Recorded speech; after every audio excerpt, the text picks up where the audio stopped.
Good morning and selamat sejahtera. Ladies and gentlemen, welcome to Asia Water 2020 Water Sector Transformation 4.0 Virtual Conference. I am Hani Zarina and I am your MC for today. Before we start the webinar today, there are a few rules that we have to adhere. All microphone and video attendees have been muted.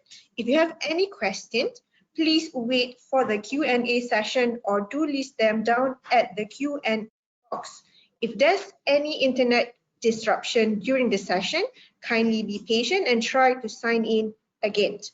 Without further ado, let's welcome our moderator, Dato' IR Abdul Kadir Date, President of Malaysian Water Association.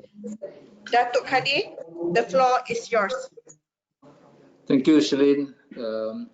Our master of ceremony for today, prominent speakers, Dato', ladies and gentlemen, Bismillahirrahmanirrahim, Salam Sejahtera. I would like to wish you again welcome to this first day Asia Water webinar conference with the theme Water for Health is Water for Wealth on the virtual platform organized by UBM. Water is a valuable commodity and an important basic utility that is a must in our everyday life, and with its absence will give great impact to any development. Cost of water and sewerage services is always a subject matter when it comes to convincing the stakeholders on the true value of water. It has become a challenge to water and sewerage operators to try their best to operate at lower cost while maintaining or upgrading the service to meet with the customer satisfaction. The imbalanced revenue and operation cost has delayed the development of water and sewerage infrastructures. One of the solutions to the above challenges in reducing cost of operation is to embark into the industrial revolution Water 4.0. Hence, this conference session, we have invited four prominent panelists ranging from our local experienced water operator to establish a consultant and the IR Water 4.0 experience in Japan, and the leader of IR Water 4.0, the German experience.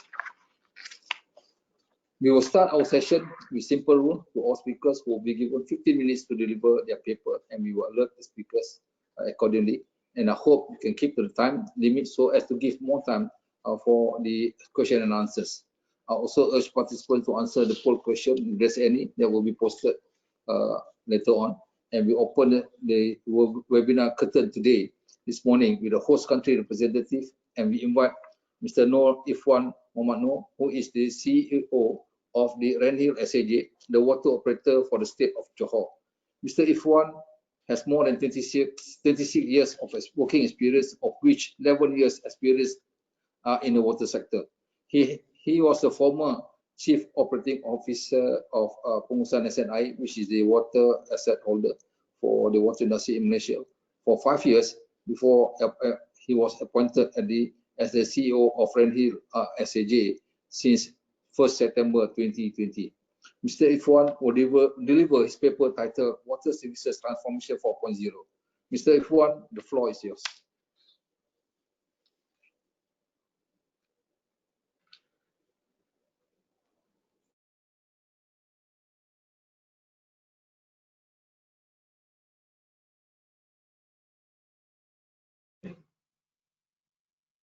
Okay, Assalamualaikum and a very good morning. Thank you, Dato' Kadir, our moderator for today. All distinguished panelists today and the viewers for this morning session. My name is Ifwan, and as Dato' Kadir was saying just now, I'm the CEO of Randhill SAJ, a water company based in Johor, the southern state in Malaysia, and serving about 3.7 million population. This is a very big topic to speak about, and I would just like to zoom in into the digitalization or ICT aspect of the water services transformation 4.0. And being a first speaker, I'm very nervous now, having all these distinguished panelists with me. But here we go. In Randhill SAJ, we have been operating the water operation for state of Johor for more than 30 years now. And we have embarked on digitalizing or embracing ICT in our business operation for the last 20 years now, 20 years. And we have recently I would say, reset our direction into a more customer-centric business approach, rather than previously what most water operators, at least in Malaysia, it's more of operational approach, because naturally or originally all water operators in Malaysia originates from a government body. Now, going forward with a customer-centric means a lot of changes to our existing mindset and structures. The slides presented here basically indicates, and for those who are familiar with water operation, these are aspects of what we do on a daily basis, and this covers the system that we have in SAJ. There are in total 24 systems that we have in SAJ, covering right from customers management, on financing, asset management, GIS, the quality management system on the raw water, treated water system, HR system, and we have knowledge management system, where we want to translate the tacit knowledge to explicit knowledge, so that no knowledge are lost when our staffs retire and so on. We have procurement system, planning and projects, and the heart of the system, which is water treatment plant and the network, and of course the non-revenue water, NRW. And in using all these 24 systems that we have,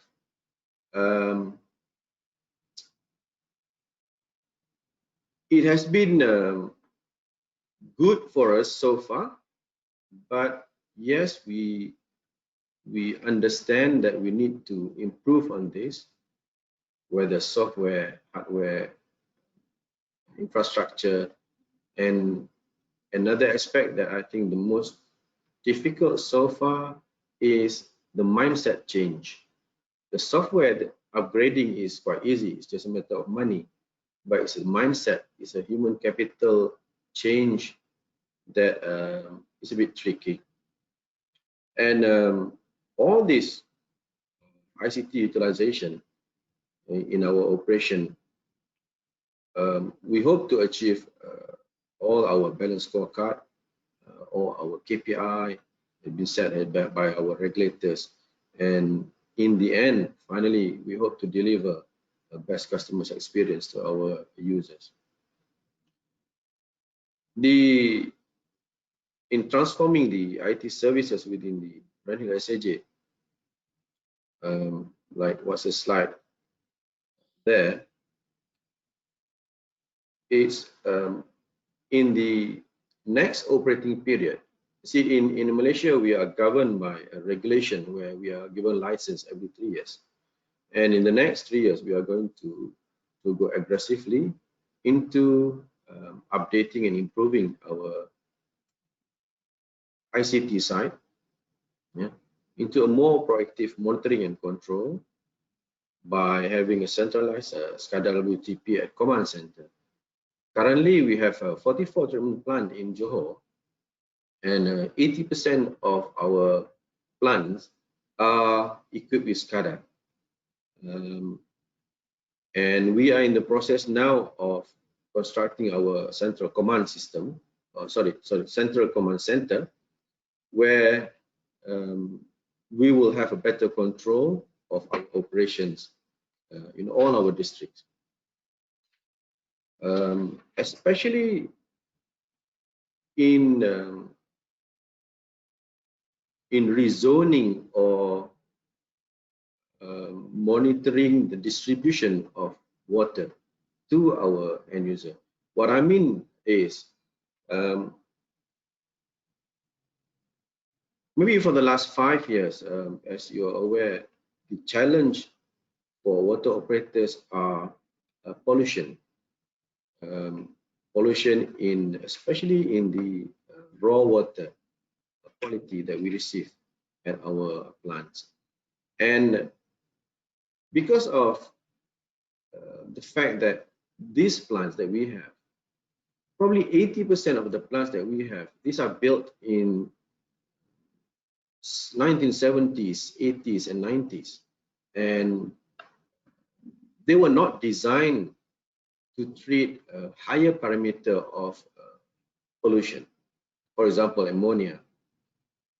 And as such, we need to manage this plant carefully. And in the event we have spikes in pollution, ammonia, for example, to the extent that we need to stop the production and we need to rezone the area of distribution, we need to get the other 43 plants to help this one plant that is being shut down. And previously, these are all done semi-auto, but with the command center that we have, centralized command center, we target to have it a real-time modeling where it takes a less period of time to rezone the area of our distribution. And in Johor, we have over 700 reservoirs and thousands of valves. So these are previously done manually. So we're moving forward to put up control to this critical valves. Of course, it has to be done by stages. Next, also within these 3 years, we're going to do a real-time modeling software for water distribution. Currently, we have a modeling software, hydraulic modeling, except it is not linked to the command center, and it's done again in semi-auto or half manual, half auto. And with the establishment or completion of our centralized command center, which we expect to be completed by end of this year, in months' time, then we would be able to do a real-time hydraulic modeling, and from there, just a push of button, then critical interconnectivity valve will be operated from the command center rather than having a manual or our own staff having to turn on and turn off valve at certain locations. This will give us more flexibility and increase our efficiency in moving around the water from one zone to another due to the shutting down of treatment plant, be it because of planned scheduled maintenance or unplanned shutdown due to pollution from the rivers or dams. Moving forward from this, we have also started to look into using the big data. I know the big data is not really the latest thing now. It's been there for, I think, in Malaysia for about 7-8 years now, big data, and people jump into the bandwagon of how to use big data. But what we discovered from other people is big data is not a one-off exercise. It's got to be inculcated into the culture of the company or organization, and that's what we're doing now. We're getting in the data lake ready, and we're working with a few startups in Malaysia, and including collaboration with Higher Institute of Learning, to move forward with our big data plus the analytics, or some people call it part of artificial intelligence. And with this, we would achieve what we call a better engagement and experience with our customers.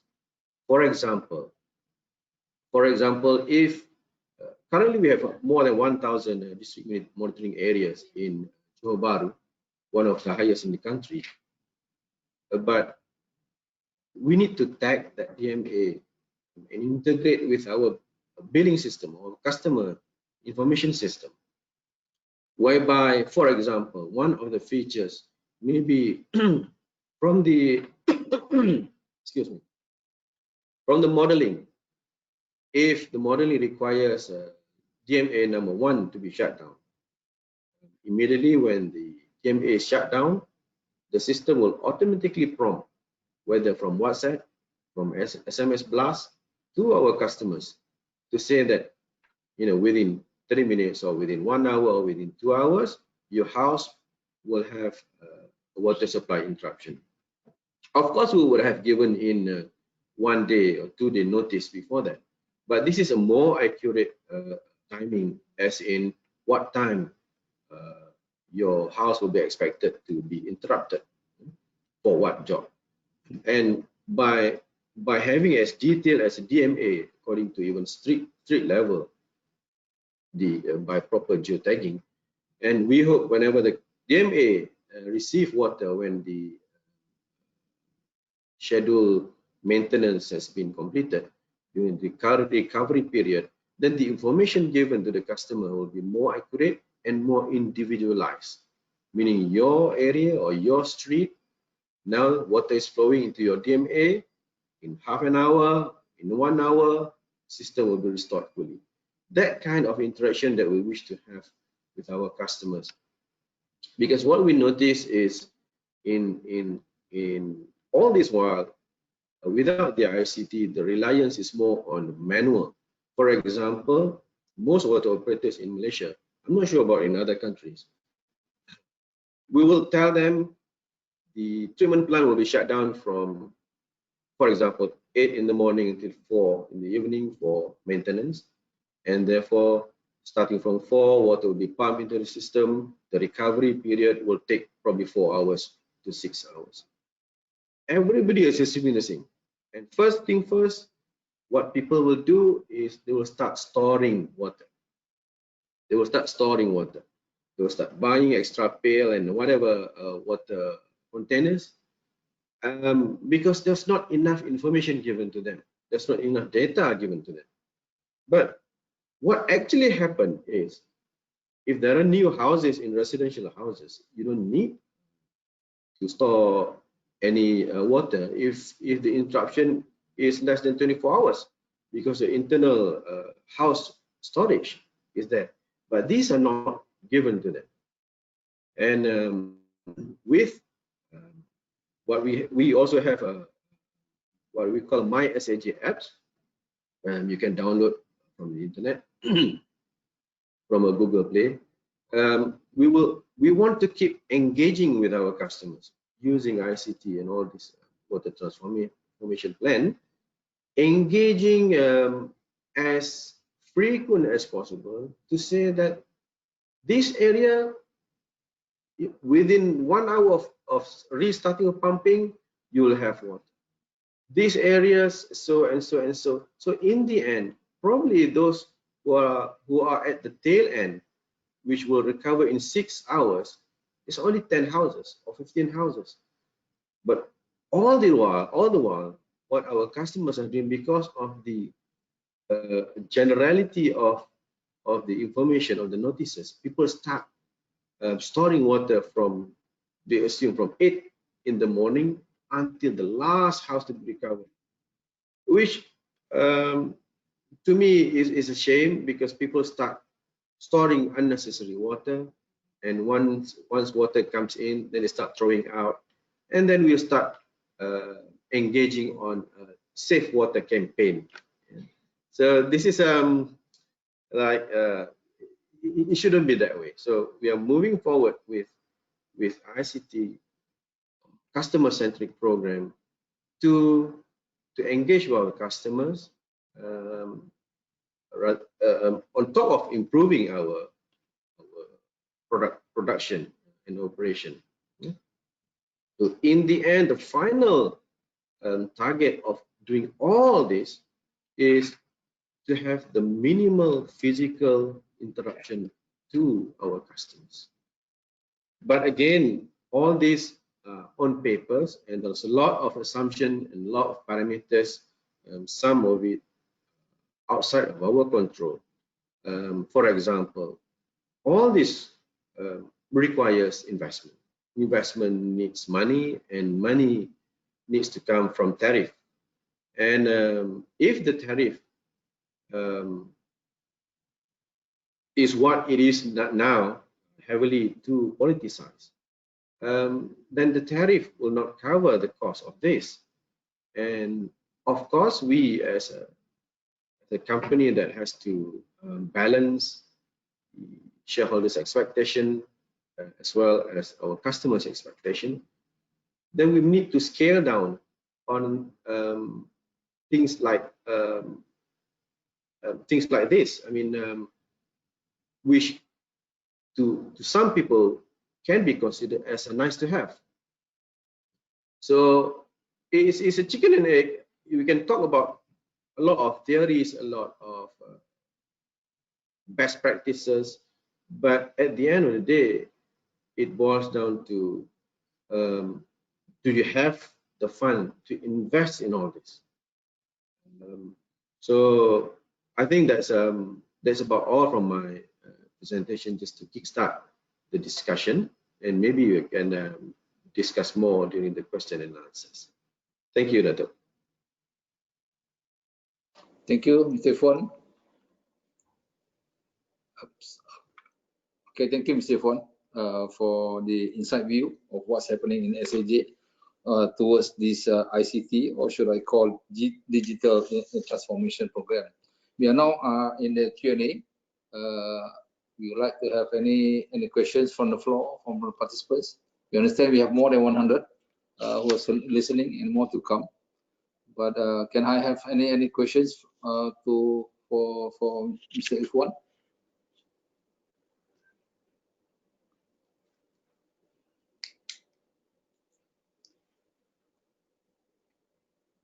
Maybe I can pose one question to Mr. Irfan. Again, since we have embarked on this, we can become the pioneer of all the rest of the water companies. What is the cost saving before and after Rainier SAJ apply the ICT in their services? That's a difficult question because it's really difficult. Or to be honest, we have not really done such an exercise to see what is the cost saving as in a monetary return. In terms of operational efficiency, yes, there's a lot of improvement gain that we have experienced by implementing or by embracing digital transformation. It has reduced errors. It has reduced double entry, human errors by relying on the system, and it has speed up works and decision making when we have captured all this data into the system. So in that sense, it has helped, but unfortunately, we have not done any, we have not put any figures to it. Any rough percentage of increase in efficiency? Oh, sorry, I also don't have that figure. Okay, there is a question from the panelists. Since SAJ is now spearheading this area, it was made to understand that SAJ is also venturing into a project in Bandung, or whether you are implementing the same in Bandung, what you have experienced in Johor. Oh yes, of course. Whatever we do in our newer or later projects, we will produce the latest practice that we have. The approach is more like a franchise, actually. I mean, whether it's Bandung or whatever it will be, based on our experience and what we have done, the lessons that we learned, the mistakes that we've done, and how to improve it, will bring in the latest so-called experience, the best experience in that new venture. Okay, so Bandung project is ongoing, or just this question asked the current status of the project in Bandung, whether it's ongoing? As far as I know, yes, it is ongoing. Okay. So that's a set question. Any question from the audience again?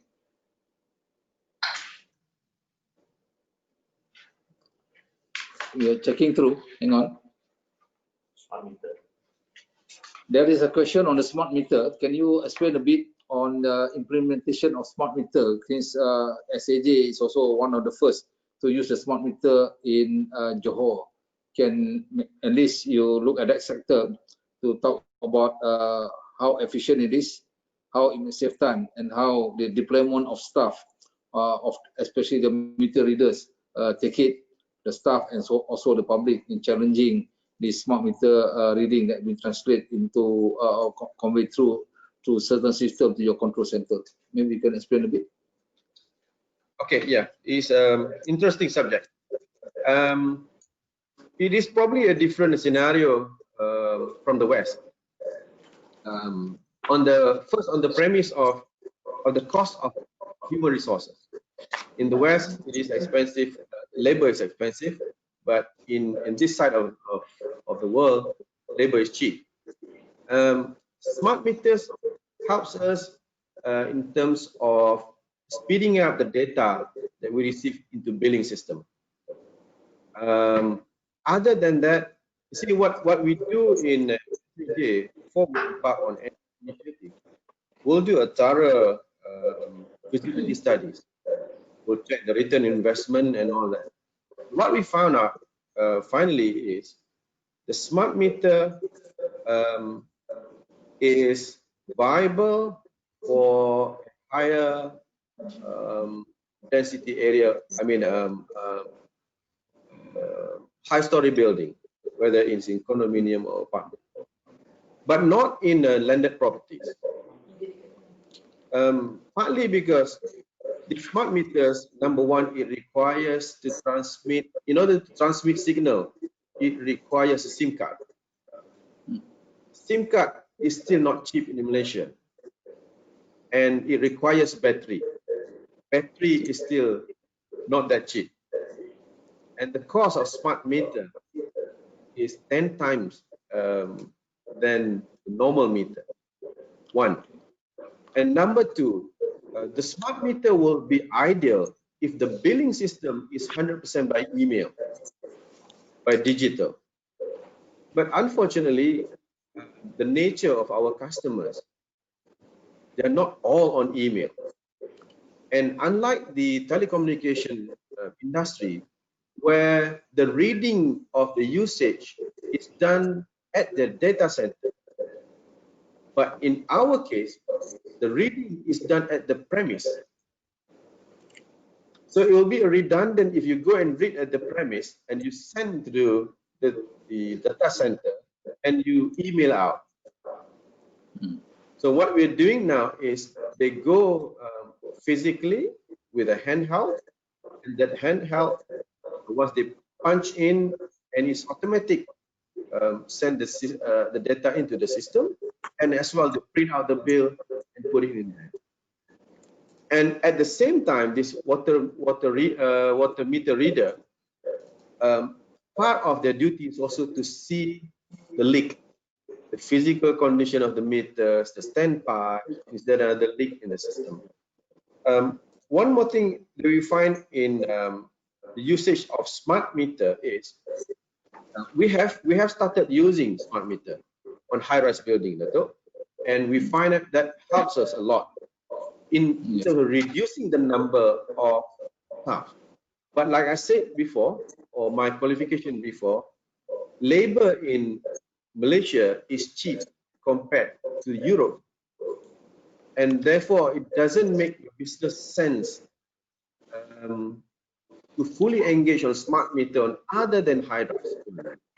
And the nature in high-rise building is, in Malaysia at least, the meters are all at the ground floor, or not at the mailboxes is on the ground floor. So what we do is you use a transmitter, and with one handheld machine, our staff will just sit in front of the mailboxes at the ground floor, and all the data will be transmitted and start printing and put in. So that so far is the most viable to us. We have not gone into the email side as a compulsory billing, but there is option for our customers. If they want an email, we can give an email in email format.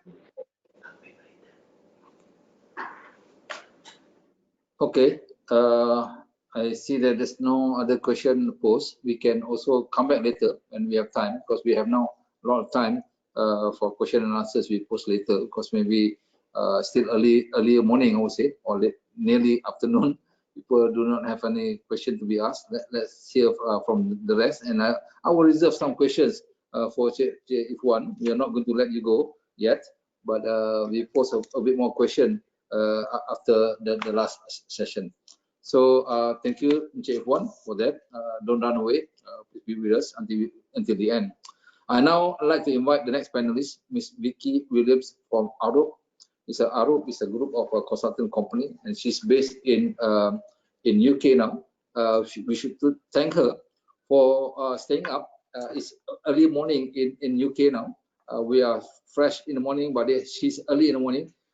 She has not taken up any sleep yet, so we have to really listen to her, what she has to deliver. And she has more than 20 years experience in the water utilities, and half of it is in the engineering and management consultancy.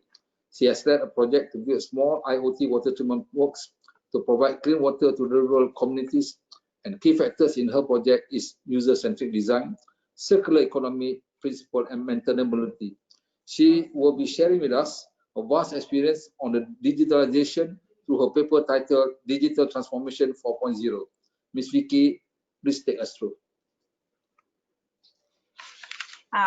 Thank you, everyone, and thank you to the moderator and the previous speaker. It was really interesting to hear a water company experience in Malaysia. I'm going to talk about three things today. Why are we seeing digital transformation in the water sector? And then I'm going to share a few stories about what is possible and what we're seeing, and then how to think about going about a digital transformation. Thank you. Next slide. So what is driving digital transformation in water? What we're seeing with climate change is the water sector is on the front line, and we're dealing with either too much water through flooding or not enough water and drought, which means our assets are not necessarily able to cope with that change. So in some areas of the world, we've got aging infrastructure, and other areas of the world, we've got a lack of infrastructure. But what's driving that, and it was interesting to see from the previous speaker, is that we've got to really get some more operational efficiency out of the infrastructure we have. Also thinking about customers and expectations from the regulator, they want more, and they want access to water and wastewater services, because that is a right and not a privilege. And then interestingly, thinking about the changing workforce that we have, experience is leaving some of our industry now, and it's changing, and new talent is not necessarily coming into the sector. How do we create a water sector that works for the workforce that's coming through? Next, please. So I think we're seeing a rise in what I call the fourth water revolution in water. And that's underpinned from a movement towards the circular economy. So where we're thinking about the water cycle and thinking about where carbon is used in that cycle and making it more efficient. So that drives an environmental benefit. But it's also really underpinned by big data and artificial intelligence, which picks up the driver for more economic efficiency. But the social side of it is around the customers and what we need from our water supply going forward. We've done a recent piece of research, and it estimated that 80% of utilities in developed countries and 50% in development countries are expected to go under a digital transformation in the next 5 years. Next slide, please. So now I'm going to just talk about a few stories around this, and this starts by thinking about that driver to operational efficiency in the assets and the rise of a digital twin. What is a digital twin? Well, it's a digital representation of the physical infrastructure, and that means you take data and insight from the asset, create it in a digital environment so you can make decisions of when you can do some interventions on that.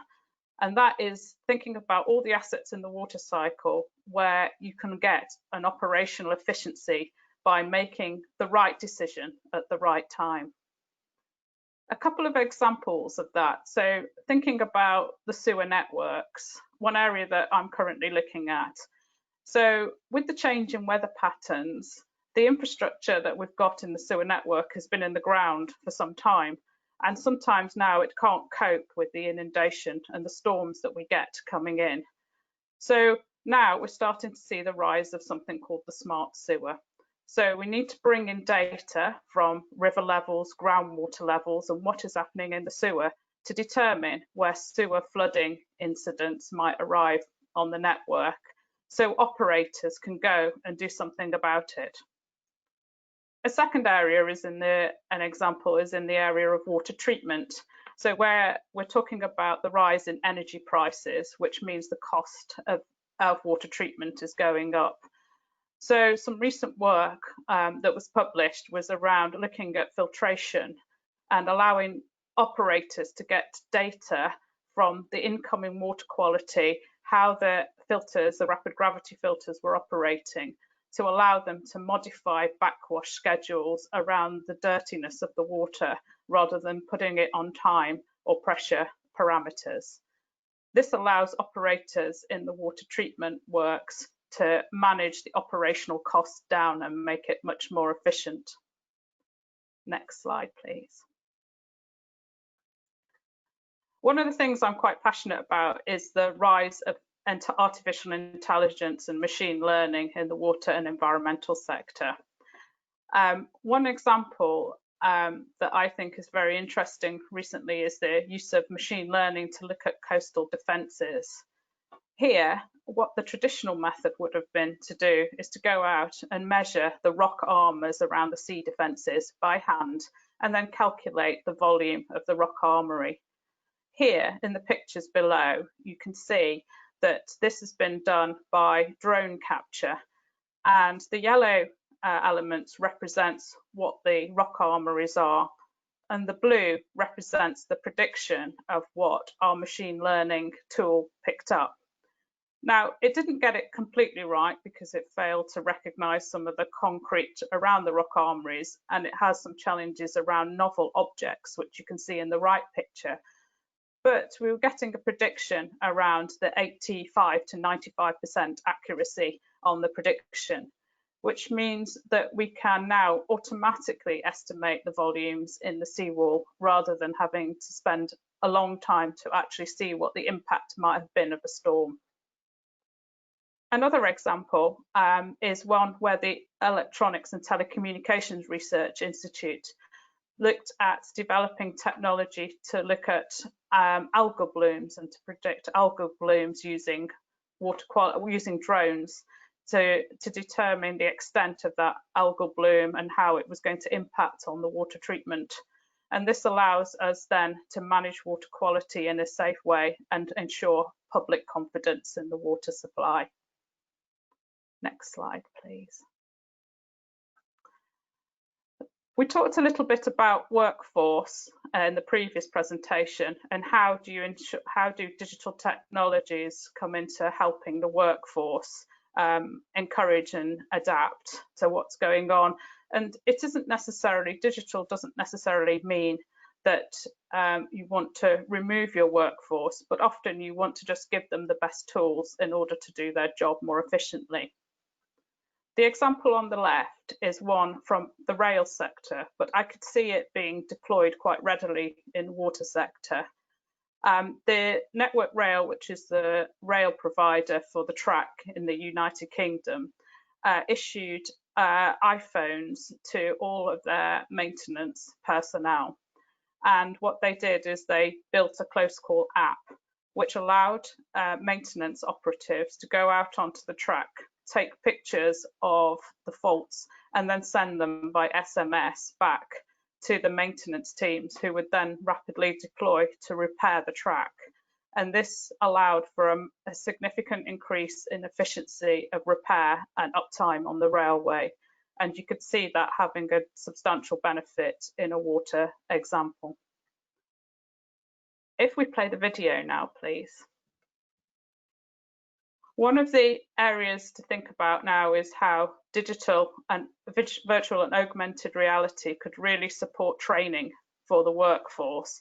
In this example, we look at urban, rural and transport settings and allow operators to identify hazards before they happened. The other area to look at is around things like safe driving, working at heights, or heavy lifting. It allows the operators to spot issues before they occur and experience what it's like to be on site, so they become much more safer. Next slide, please. It was really exciting to hear the rise of the customer being part of the previous speaker's presentation. And there is definite increase in the consumer being part of the water experience. We've just seen an increase through there about the concept of bringing in customer mapping to understanding what a customer's experience is from the utility. And on the left-hand side here is an example from Yorkshire Water, where they tried to map an experience of a customer who was involved in a sewer flooding incident. And they looked at what the pain points are, how difficult it was for the customer to interact with a water utility. And then from there, they designed a future experience that they'd like the customer to have. And this means that they could develop digital features such as chatbots or on remote detection of faults, which would mean that it would improve the customer's experience. And the idea for this is that you would actually get an increased efficiency of service, reduced waste, and actually get a payback within 2 to 3 years of deploying a digital service. The other area that we're seeing is the idea and concept of virtual consultation and engagement with customers.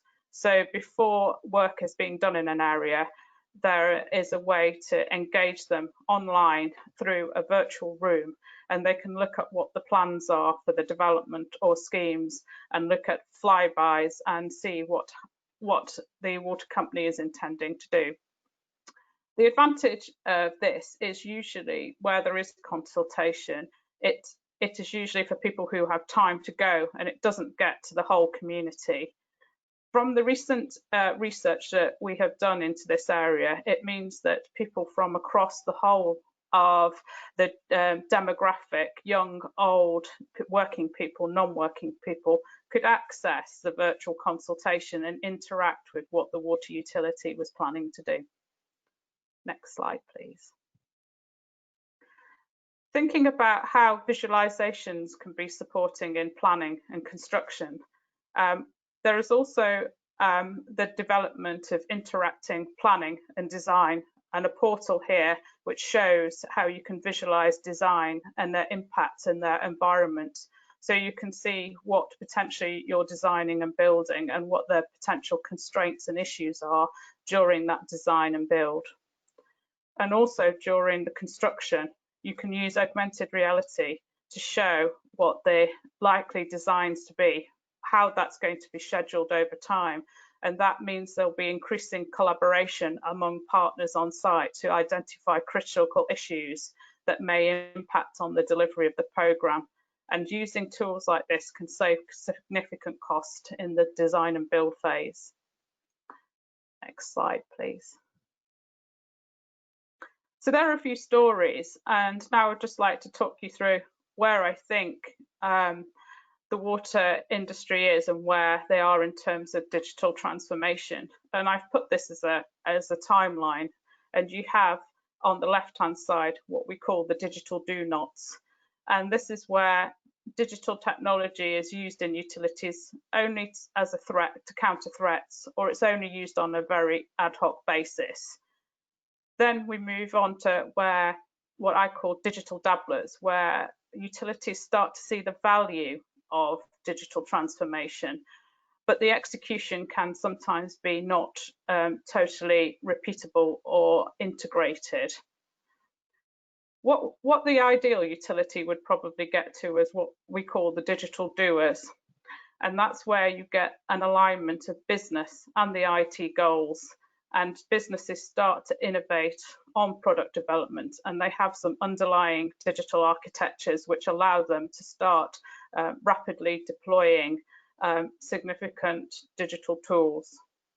And then finally, you get the digital natives, and those are companies that come through where they don't have a background in legacy architecture, and they can go straight forward and through to cloud computing and build products. They can take feedback directly from their digital tools and allow much more innovation to give a market edge. Next slide, please. So how do you move from being a digital do not or a digital dabbler to full-scale transformation, and what are the challenges? So I've identified 3 phases of which I think need to be done in terms of undertaking a digital transformation in a water utility.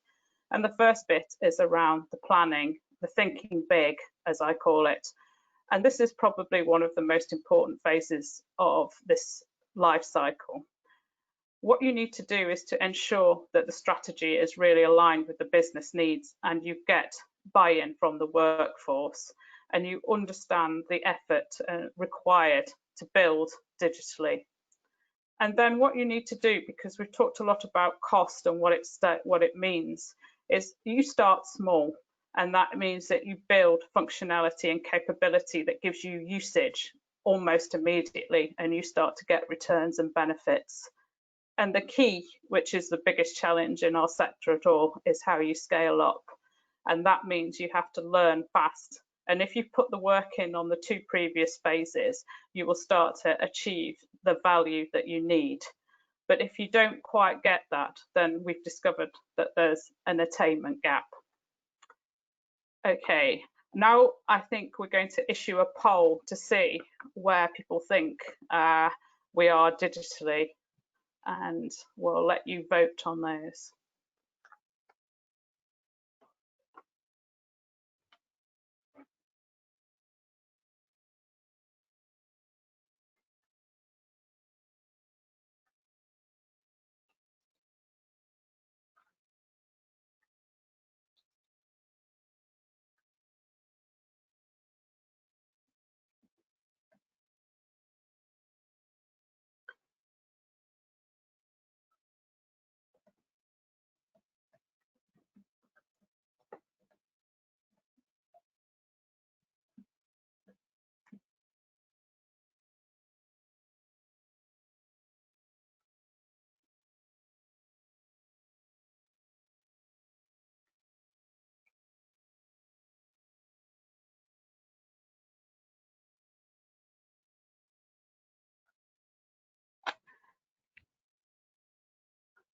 I think that's a great result. So actually 60% of the audience think that utilities are digitizing. And do we have the next question?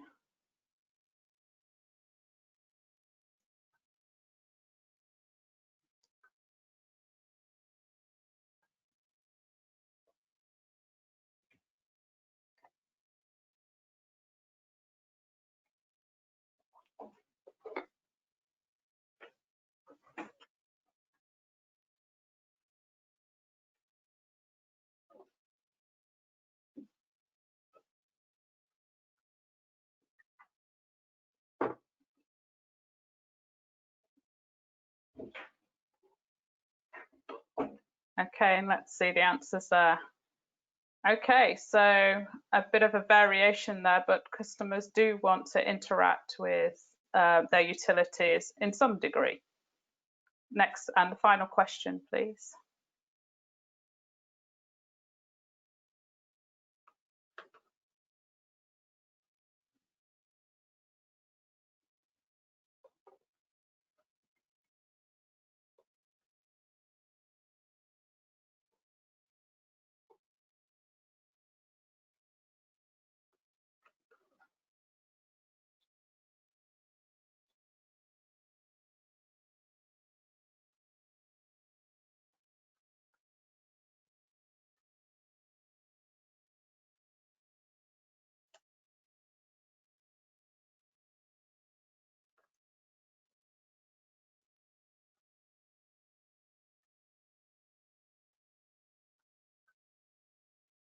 yes, I would expect that operational efficiency would have been the biggest driver. It seems to be what I have discovered as well.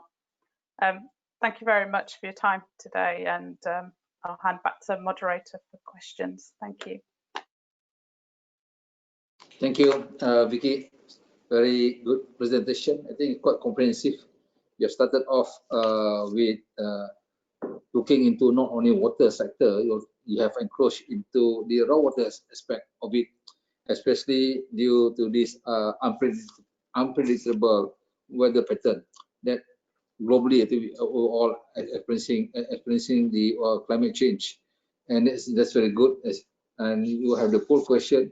You can see the perception or the thought of the customer, and also where we are heading. I have one question from the floor. The question goes, how does one balance the priorities in digital transformation 4.0 based on your first slide for third world, developing and developed countries? Yeah, it's quite an interesting challenge to be able to do that, and just from past experience, it's trying to get the right solution in the right place at the right time. But one of the things, if in some cases in developed countries, they have a bigger challenge because they have to deal with all the legacy equipment that they have, and also that they have to deal with significant regulatory pressure as well, which means that it can be much more difficult to move from that, because they're a bit more like the Titanic ship, and they take a long time to sort of change. But where there is an absence and you can rapidly deploy digital tools based on using smartphone technology and SMS type, you can start to think of ways in which you could probably deploy very smart solutions. And I think some of that is around some of the work we're trying to do with deploying water treatment works at the edge. So simple treatment that then communicates back what the quality of the water is doing, and deploy it as part of decentralized infrastructure, and it makes it much more cheaper to be able to do that. So sometimes the benefits can be achieved more greatly. Okay, thank you, Vicky. In view of time, again, I will reserve on the question on your paper will be reserved until we finish the fourth speaker. I would like now to invite the next renowned panelist from Japan, Professor Dr. Hiroki Furumai. He is presently the professor at the Research Center for Water Environment Technology, Tokyo University. And he will share with us his years of experience, mainly on the urban runoff quality control and stormwater management, control of microbial function and microbial community analysis in water, and management of unregulated organic matters in water, environmental and water use.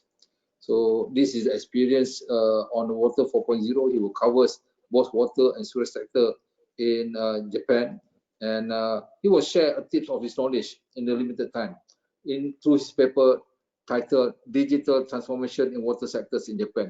Professor, may you have the honor, please. Thank you very much for introductions.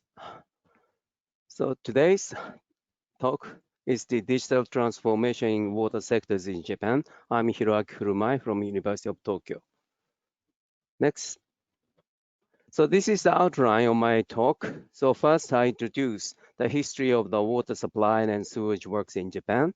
Then I also explain new concept of the Society 5.0, which is proposing fifth science and technology basic plan in Japan. It is the future society concept. Then I talk about the main part, digital transformations, activity in water sectors, water supply works, and also sewage works. Then I want to summarize. Next slide. This slide shows to the history. As you can see, to the blue line indicated coverage of the water supply. 2018, almost 100. At the same time, you can look at the brown line and so the orange line. So wastewater treatment coverage also more than 90% now. It means we already completed construction of these in water infrastructures. It means now the water supply is faced to the renewal or maintenance period. After 20 or 30 years later, sewage system or wastewater treatment system also need to deal with the stock management in the future. One more point in this graph, you can find to the pink line, total populations. Already we have the declining population age. Now it's decreasing. It indicated water demand is become less. So this is a key point in this slide. Next slide. What is Society 5.0? This is the future society that Japan should aspire to or aim at. Now we are under the Society 4, information-based society. But we need to proceed looking at the next future society 5.0. Next slide. So in Society 5.0, we have to deal with some integrated cyberspace and physical space. Of course, current information society 4.0, we also use the cloud system, cyberspace, and also conduct some monitoring or maintenance and the physical space. What is the difference between two? After getting a lot of sensoring information and monitoring data accumulated in the cyberspace, we collected big data. Based on big data, we can apply to the artificial intelligence or machine learning. We can get more better analysis or better evaluations. This information can be used or fed back to the physical space to manage or better operation of the infrastructure. So the highly integrated system, cyberspace, and physical space are expected in Society 5.0. But in Japan, we are still under the 4.0. Not we looking at in the future, we aim to 5.0. Next slide. First, I talk about the water supply works, digital transformations. Before talking about or example of some case study or ICT applications, I talk about the background of the water supply business. As I told you, water demand is decreasing now due to the declining populations. At the same time, we already construct the facility more than 30 or 40 years ago. It means aging or water supply facility. It means we have to deal with the renewal or better management. At the same time, 20 or 30 years ago, we hire a lot of human resource to manage or operate the water supply system. It means they retired now. It means it is really urgent issue to strengthen the foundational basis of the water business. Therefore, it is required to improve the efficiency operation using ICT along with the integration of water supply business. Once we can introduce ICT technology, better efficiency operations, might be we can promote the public-private partnership because water supply has been managed by municipality, but still the private company try to help them, but still the new phase will be coming. Next. So, current challenge. First one is centralized monitoring and remote control. Second one, efficient and sophisticated maintenance work. And third one is water distribution operation and also advanced service with water smart meter. Smart meter already introduced in Malaysia, but anyway, I talk about the centralized monitoring and remote control of water supply distribution system. As you look at right-hand side, there is a GIS base. It means we can easy to access to the pipe network informations. At the same time, left-hand side, we installed a lot of pressure sensor at the end of the system and also discharge point at the distribution reservoir. It means we can get the information from the actual or physical infrastructure. Then using the online or real-time simulations, we can operate better pressure leveling and also control the chlorine residual in the distribution system. Then we also reduce the energy consumption to control the better pressure distributions. It means this information is integrated from the remote point, then we can control everything. This kind of technique can be managed by the private company. Next slide. So now I move on the other aspect is efficient and sophisticated maintenance work by using tablet. Of course, smartphone is also possible. But the first one, so top figures indicated, detachable sensor can be installed to the mechanical pumping and some other facility. We can get vibrations, noise, temperature, or current situations. Sensor installation is meaning of automatic monitoring. Then a lot of data is collected through the LAN or WAN. Then we can estimate or predict the sign of the failure. At the same time, detection of the abnormality. This information directly related to the expert notification is being done. It is really efficient way to manage. Bottom figures introduced to the personal inspection survey using a tablet device. Tablet device is connected to the radio system. So it means how evaluate to the facility. At the same time, we also have the soundness check sheet. We can refer to these informations. Then we can manage better management of the facility. So it means efficient inspection using tablet, reduction of the data organization and document labor by a human being. Based on this information, we can find better or optimal repairments and renewal plan can be established. Next slide. I want to introduce a new trial project. It's not implemented yet. This is just a trial project. As you know, next year, we are going to have the Tokyo Olympic game. Then we already construct the Olympic Village, a really nice place. The Tokyo Metropolitan Government make a decision. They try to introduce 100,000 meters by 2024 and for the proceed to the smart meter system for verification of introduction effect. So trial project, just we can introduce less than 100 meter in this Olympic game village.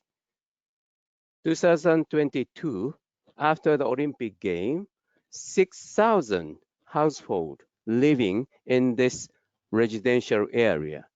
Then we can conduct checking or monitoring the flow meters, then we can correct it.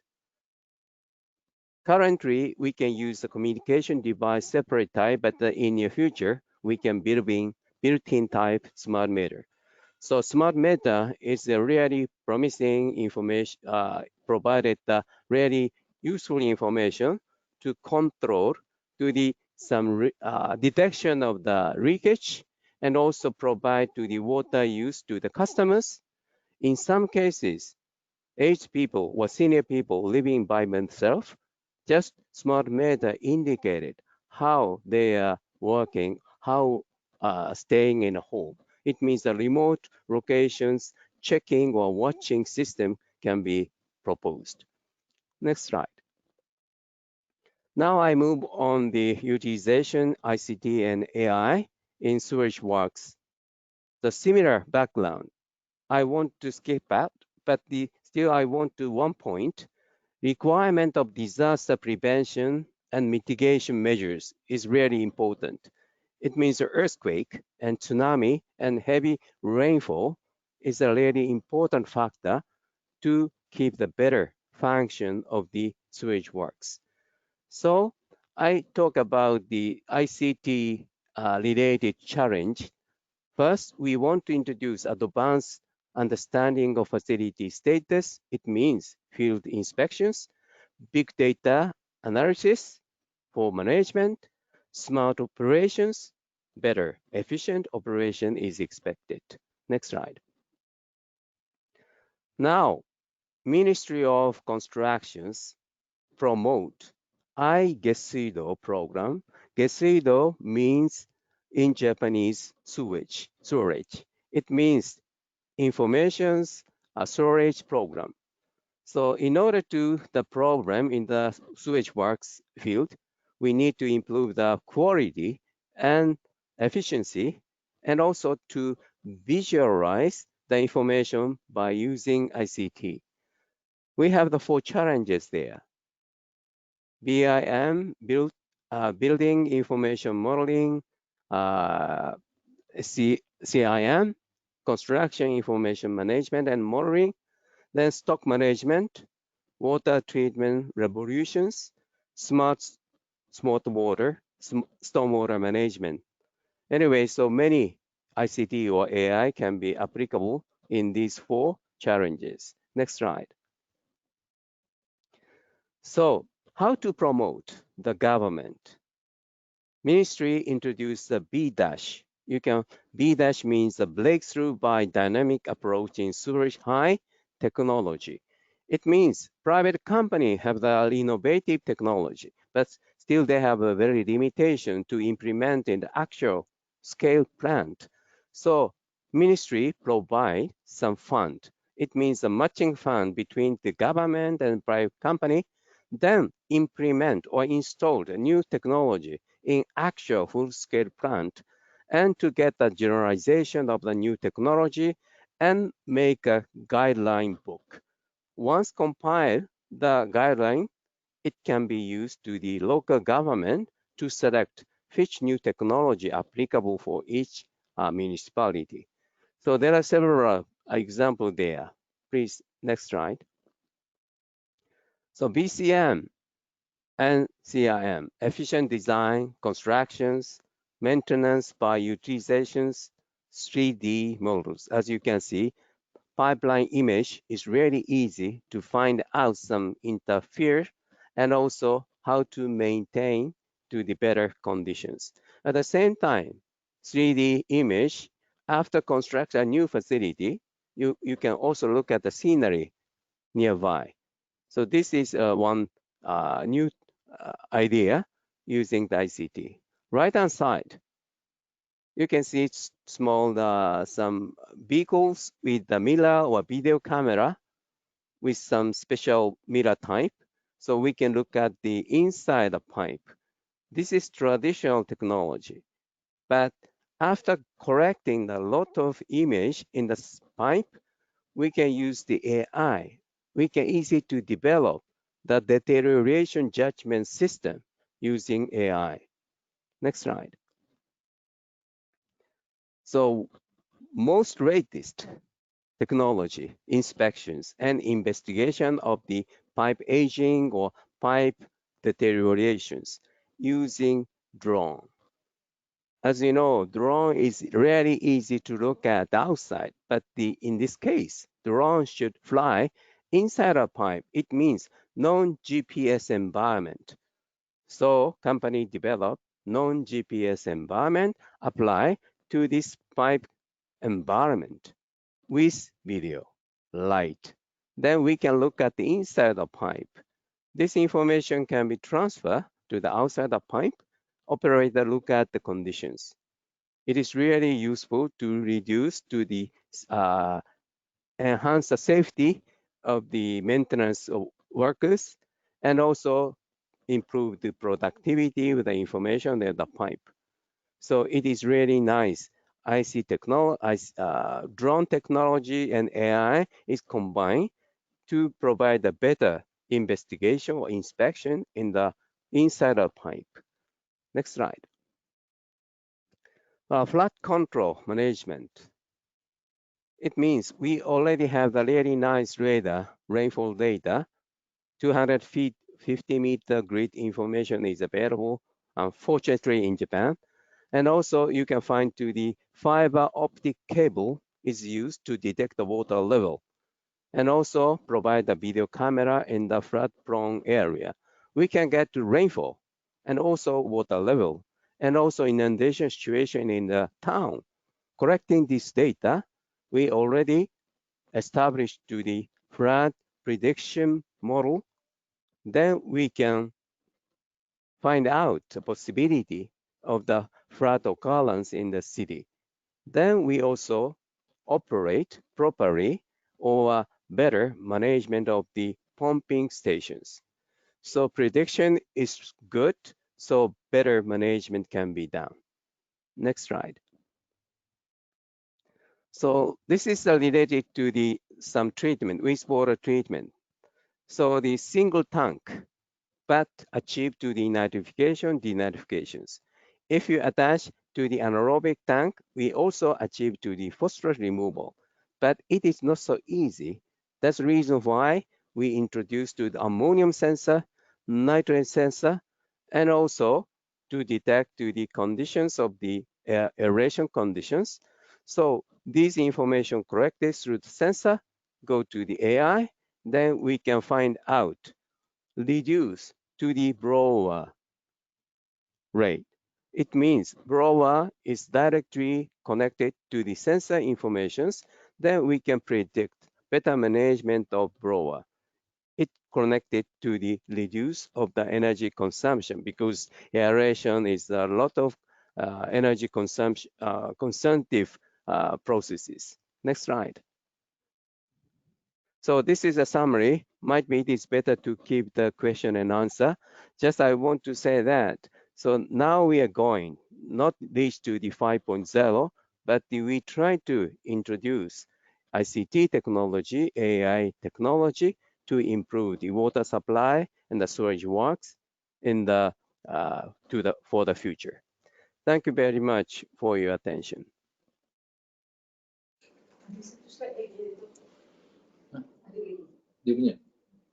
Thank you, Professor Hiroki.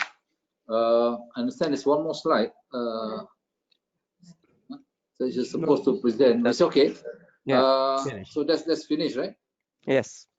Can I now quickly open to Q&A? Thank you for those very good and very informative about what's happening in Japan as a whole, and the direction that you're heading towards is 4.0, or now I just was thinking about your society 5.0 actually, because it's something new and worth sharing to see where we are.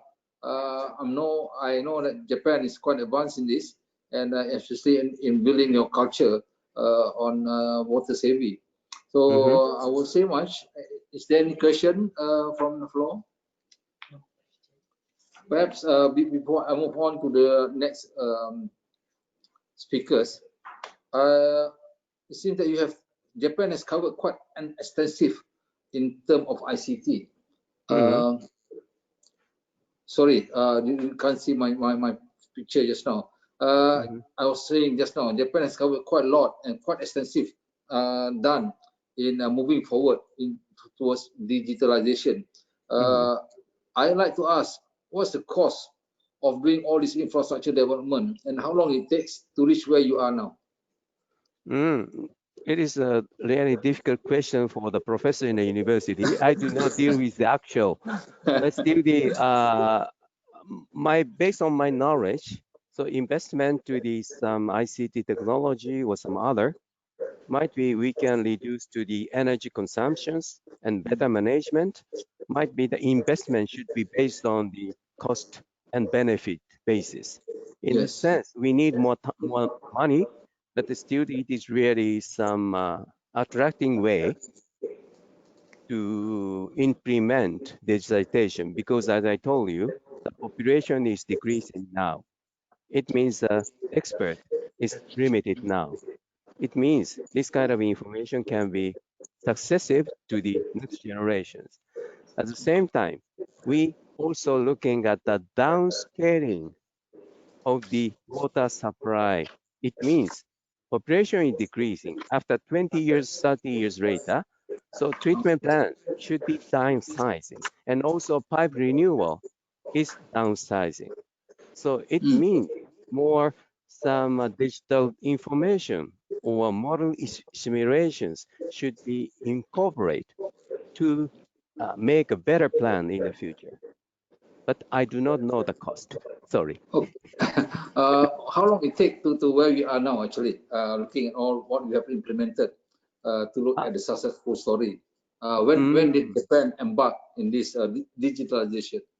But every year we can try to increase, but the might be big city can be leads to the some transformations 4.0 after 10 or 15 years later, because they try to smart in the case of smart meter 2024 they Yep. just did only 100,000.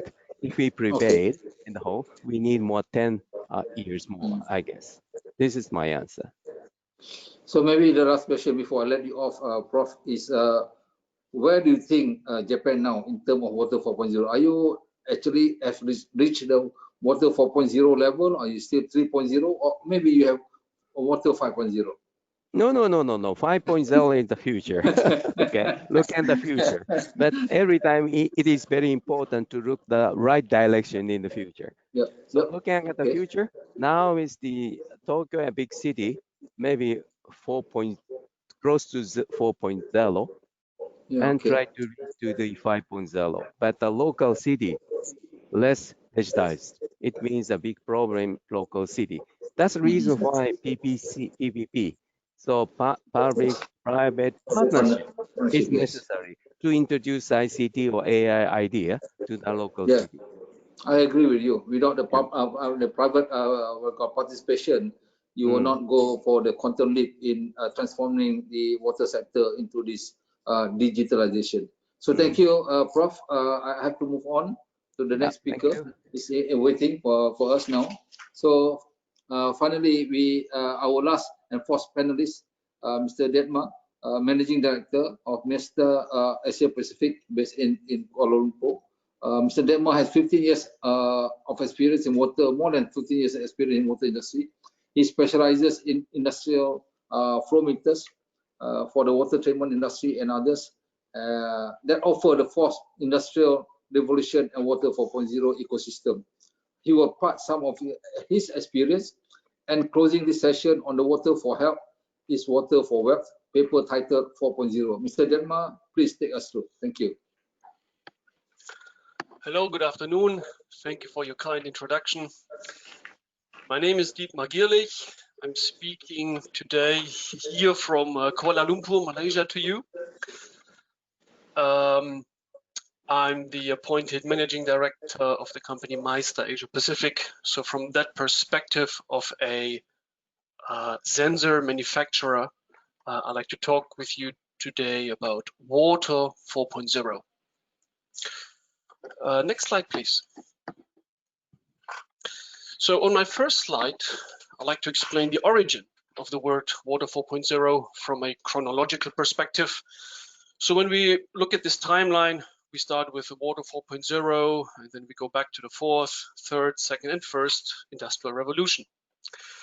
The first industrial revolution was in the 1800s, 200 years ago, with the invention of the steam engine. So that has replaced human muscle power with the steam engine, and that has boosted the industry at that time a lot. Next slide. Next slide, please. Yeah. The next industrial revolution was then the second one, 100 years later, roughly in the 1900s, which was the invention of the assembly line. coming from USA, Ford Model T, all this is quite well known. So that was another boost to the manufacturing industry at that time. Next slide, please. Then we come to the third industrial revolution. That was in the 1950s when robotics came into the manufacturing realm. Next slide, please. All right.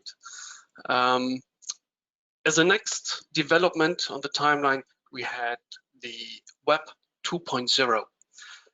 Coming after the Web 1.0, so to say, which was the .com bubble, the first internet development, where internet users were confronted with information online. And then in the Web 2.0 development, internet users were interacting amongst each others.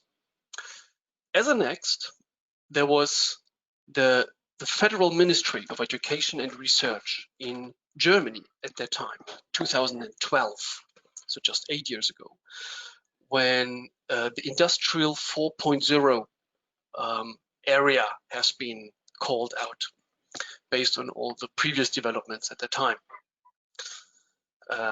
As a next then, and the next slide, the fourth industrial revolution is what I would say the time where we are in today.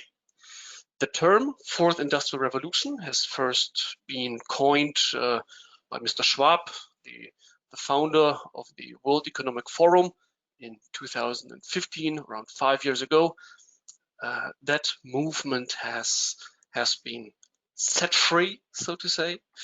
We're now in this fourth industrial revolution where we are in, all internet users and actors are connected with each other. And that also involves now the devices, the machinery, not just humans anymore. That leads us finally, in the next slide, yes, thank you, to the Water 4.0 situation where we are today. So Water 4.0, as we can understand now, includes all these developments where in this Water 4.0 approach, we like to interconnect sensors, devices, and information with each other in order to boost also this industry, the water industry, with all the positive market effects that come with this immediate interconnection and shared information. Next slide, please. Right. So the right question is why do we need Water 4.0 at all? And here I like to quote the statement that Water 4.0 focuses on digitalization and automation as the core points of a strategy for a water management which is at the same time resource efficient, flexible, and competitive. That quote comes from Mr. Ziemer, the head of Water 4.0 working group, the German Water Partnership, which hits the nail on its head, I would say. Right, thank you. Yes, next slide. So the water industry we could describe on 3 individual levels. So on the first level, we would have the physical level with all the freshwater basins and the wastewater plants and the water supply plants, all the physical assets we can touch. On the next level, second level here, the yellow one, we have the information level where we then care about data like flow and level sensors and maybe temperature and so on.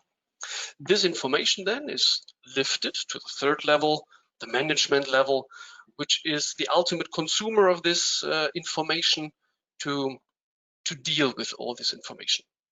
At the end, we could phrase it in different ways, that in the physical level, we generate the data. On the next level, we collect the data. And on the third level, on the management level, we consume the data. So it's all about data, really. Water 4.0, all about data. Next slide, please.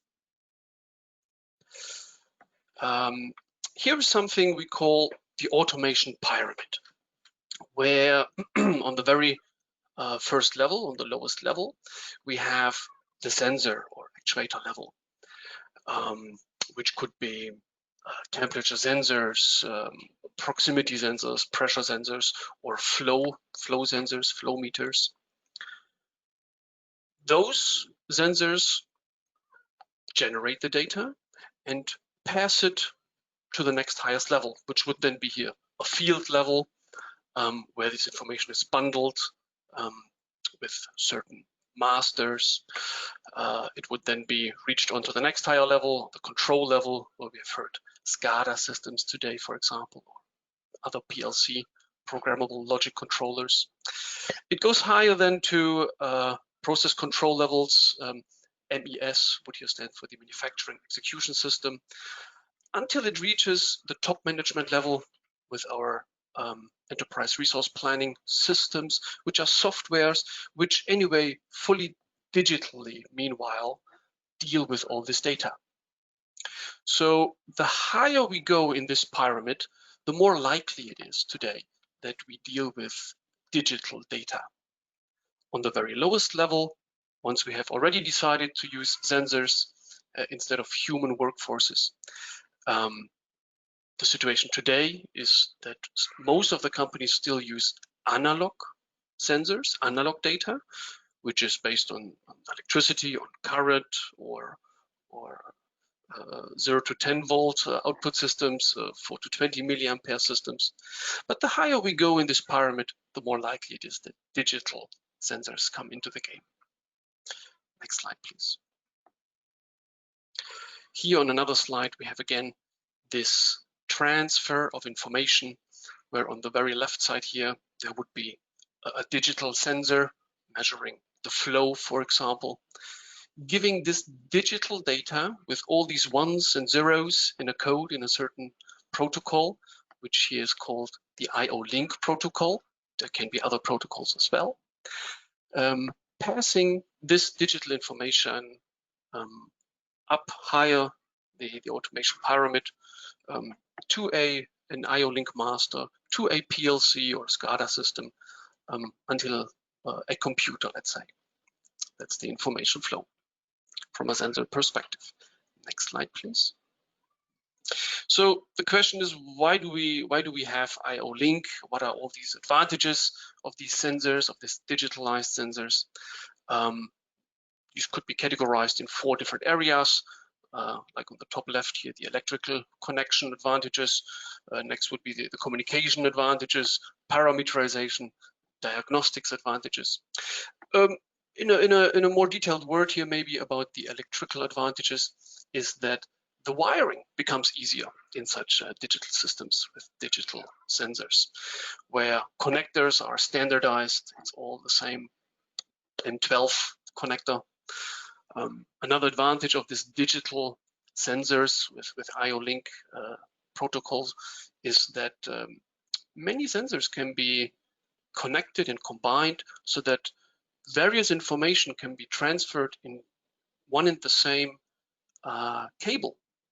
In one cable, we could transfer data of the flow in a system, and in the same cable, we could transfer the information about pressure and temperature and so on. Another advantage here is the communication area when using digital sensors, because digital communication with IO-Link allows to communicate not only in one direction from the sensor to the computer, but also from the computer and the end user to the sensor, to tell the sensor maybe what temperature range the sensor is supposed to measure, or what different flow range the sensor is supposed to measure now if it's suddenly in a different situation. As a next advantage of IO-Link in this digital communication system would be the automatic parameterization, where if a sensor fails, it is an easy task to replace the sensor. Just disconnect, take a new sensor, connect again, and automatically all the parameterization is done by the system, uploading the information onto the sensor. So it's a time advantage. The final fourth category is the detection or diagnosis advantage of such systems, where because we are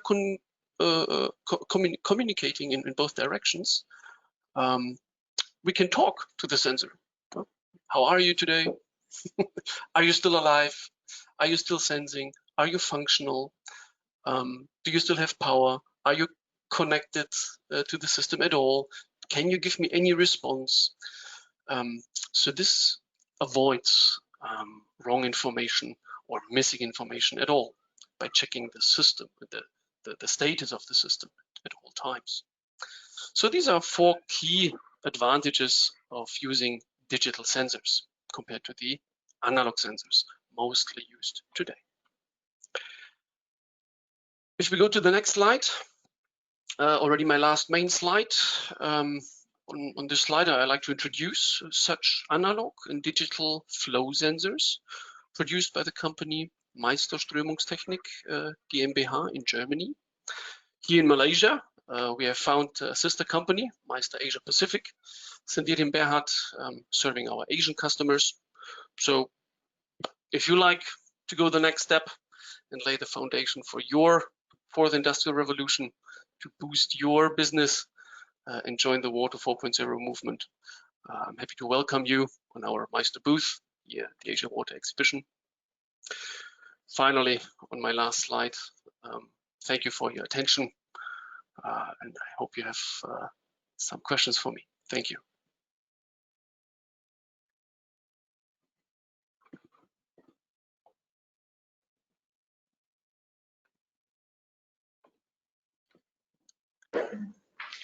Okay, thank you very much, Mr. Denmark. Such a very interesting topic and very short period, concise, but very informative, I would say, on the way forward in digitalization. And sorry, you can't see me. Okay, I don't want to waste more time now because we have few questions for some of you. In terms of, okay, I think I go for Renhill first. If one is still around, the question was posed to Renhill is on about the connectivity of the smart meter. So does SAJ already enrolled in the IoT system using the NB-IoT LoRa system or others? And they are meant for instruments and have lower data connectivity costs. It also can be applied for level pressure sensors as well. So within the existing theory rates, will Renhi be able to achieve what it wants to achieve in its digital transformation roadmap? If no, what is the approximate funding gap in percentage? Mr. Wan? Yeah, sorry, Dato. Somehow the line was interrupted at the earlier part of your question. Okay, the question is about the connectivity of the smart meter. So it was asked that does SAJ already enrolled in the IoT system using systems such as the NB-IoT or LoRa system, and they are meant for instruments and have lower data connectivity costs. It also can be applied for level pressure sensors as well. So the next is, with the existing tariff, will Renhi be able to achieve what it wants to achieve in its digital transformation roadmap? If no, what is the approximate funding gap in percentage?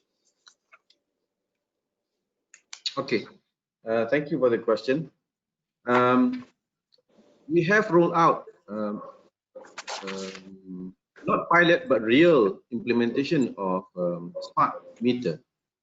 I do not have the number. If I'm not mistaken, it's about 8,000 meters we have used that on all on high-rise buildings.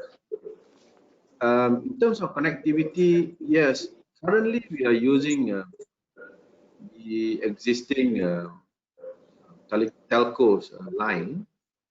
They have a special price for bulk meter, for bulk purchase like smart meter.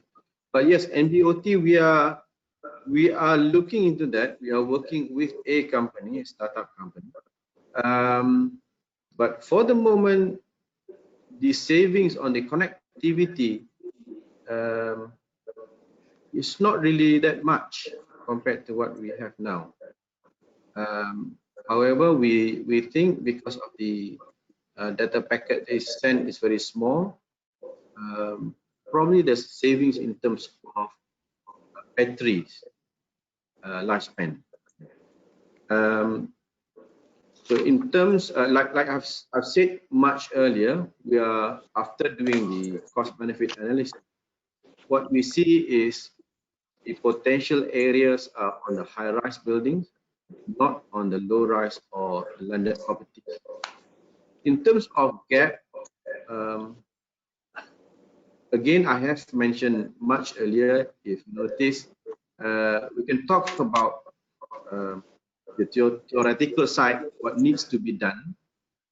But at the end of the day, as a water operator, we need to manage the balance between the CAPEX, the OPEX, and the shareholders' return with the tariff that we are getting. Even though the water industry is Malaysia moving towards a full cost recovery model, but it has not reached that stage yet. As such, we have to juggle between the reality on the ground and what we want to have. As in the number of gaps, we have made a cost benefit analysis, and the smart meter alone, if we were to implement it in all of our accounts, will take about 400 million ringgit, and that is too much for water operator.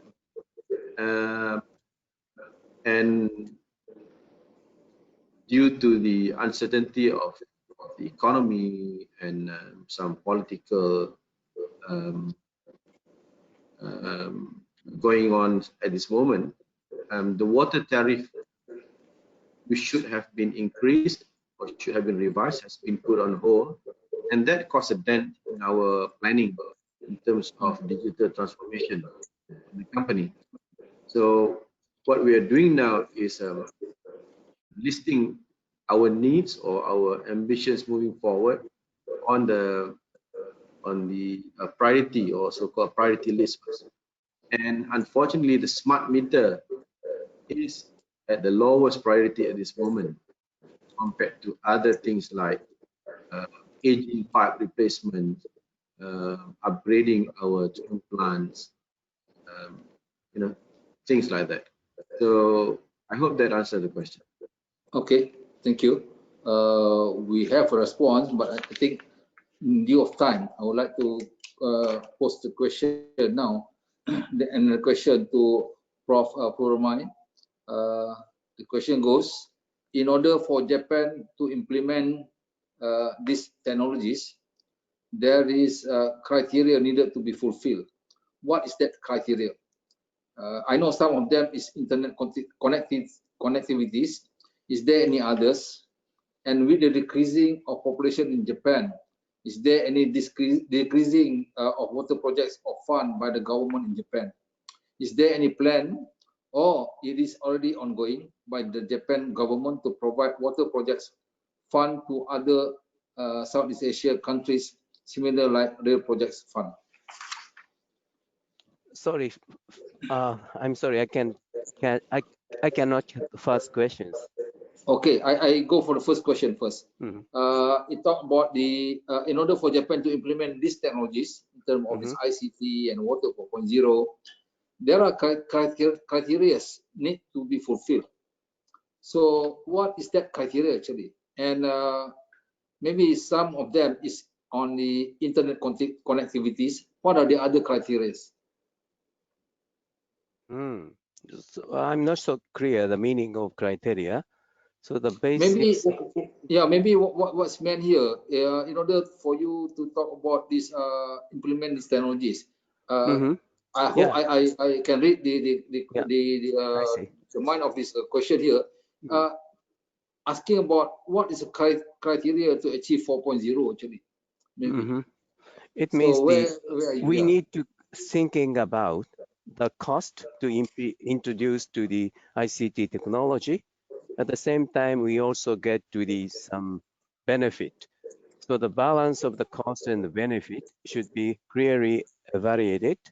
Then municipality or water supply bureau decided to introductions. Based on my knowledge, so the better, like a smart meter provide the really benefit for the customer by providing to the water use informations and also check to the some housekeeping conditions. Might be it is beneficial for them to pay more. Might be it is possible to introduce. At the same time, smart meter cost is really essential. It means a limited number of smart meter is sold, cost is high. It means once the government decided to introduce this system, the big city or old city, so the company produce a lot of massive production of the smart meter, cost or fee of the smart meter reduce, current almost same to the current meter. Might be it is the incentive for the utility to introduce this system. So it means the basically the cost and the benefit is really important factor. Of course, internet access is a basic requirement to introduce ICT. But Okay. regarding to AI, might be company provide the really nice intelligent system. Utility want to introduce AI system, but still we need a lot of data to apply to the AI at this moment. Okay. So actually, I have missed one question just now by these participants. They asked a localized question actually. Your opinion, your view, because you talk about interesting item here on society 5.0, Japanese 5.0. So Future the question society. here, yeah, very interesting. The question here is, would you say Malaysia is somewhere in between society 3.0 and society 4.0? In Your Japan? thoughts? You know, in In Malaysia, Malaysia? using your society, what you call 1.0, 2, 3, 4. I'm sure you're not 5. But the question here, where are we? Is it, are we? I mean, Malaysia is between 3 to 4, or what? In Based on Malaysia, your, not in Japan? yeah, not I Japan. do not know well. I know. But I guess so, because you may not know the scenario in Malaysia. It's not a fair question. might be, I guess yeah. in the field of water sector, might be the big city, almost close to 4.0. Might Okay. be similar situation in Japan because a big city is big enough, high expert human resource and technology. They have a lot of money, so Yeah. easy to access. But it is wrong way to the 5.0. Okay. Thank you. And then the last question for you. Yeah, last question for you is about project or economics of projects. With the decreasing of population in Japan, is there any decreasing of water projects or fund by the government in Japan?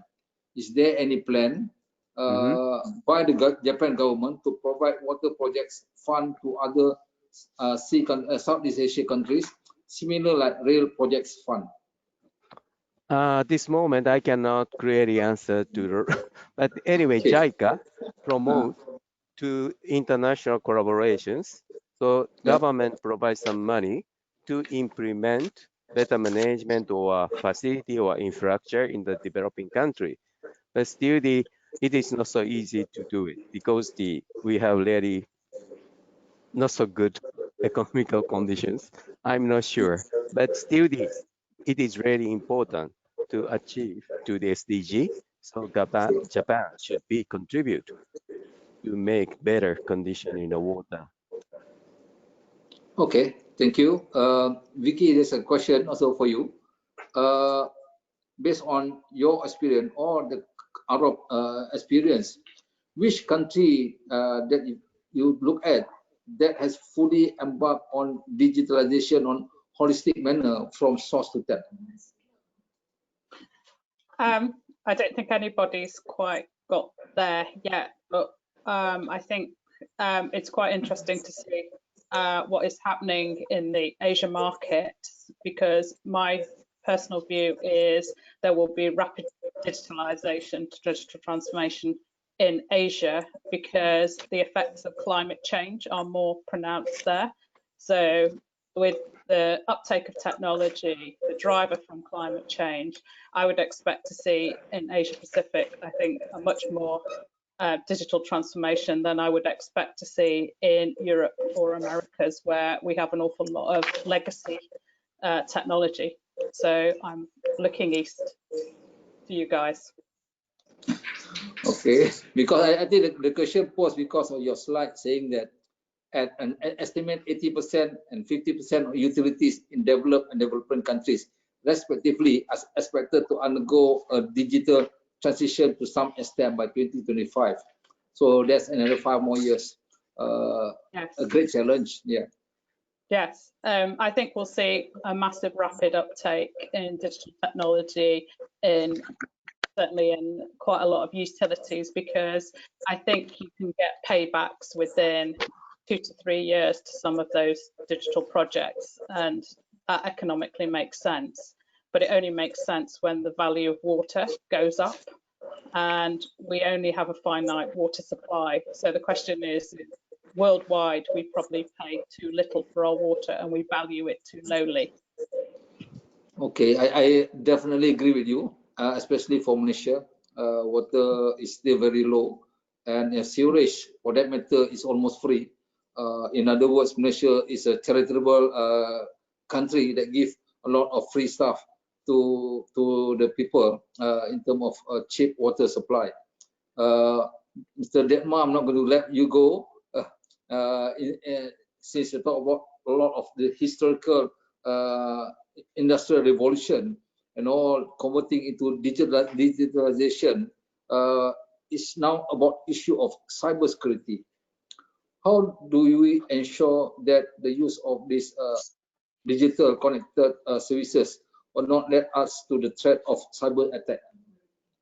Yeah, that's massively significant, and it's quite interesting because during this COVID outbreak, the UK water utilities experienced a 200% increase in cyber attacks into their water infrastructure. And it is definitely the case because we've had a separation of operational technology and information technology.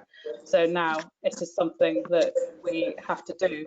But interestingly enough, we probably have a capability gap in cybersecurity because there's probably not enough cybersecurity professionals to be able to deal with the number of attacks that we're doing. So the only thing that we can do is, I kind of think this is a little bit about how do you protect your house from being burgled.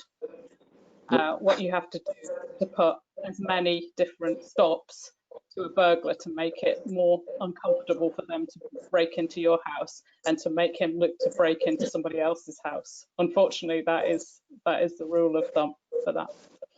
Okay. So actually, that question also related, also posed to Mr. Detma. You would like to say something before I wrap up this session? In addition to what Ms. Williams has said, I would maybe add that data security here is nowadays, I guess, mostly seen with the upcoming of blockchain technology, which goes beyond the water industry, goes global.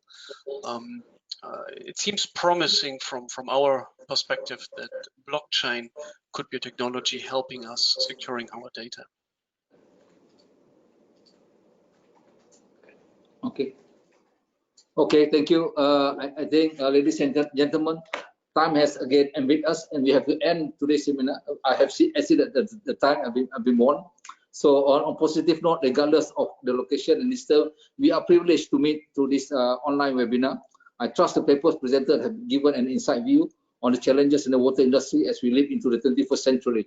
The adoption of circular economy is certainly a way forward to ensure sufficient fund to provide potable water as good civil services, and the introduction of digitalization in the big data, IoT, and AI towards the IR 4.0 will enhance the development of water industry to offer better efficiency and quality, and foremost, sustainability of the water industry through the three elements of holistic, transparent, and sustainability.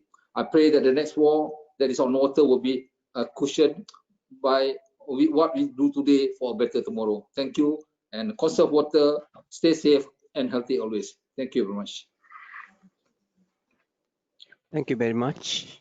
Thank you. Bye-bye. Bye. See the time. All right, thank you everyone for the time, and thank you for joining the Water Sector Transformation 4.0 virtual conference. If you have not visited our virtual exhibition hall and technology symposium hall, please do so. And we also hope that you will spend your valuable time to explore our virtual platform and start networking with all the industry key players in the water and wastewater industry today. Also, don't forget to follow us on all our social media platforms. Once again, thank you for joining and have a great day ahead.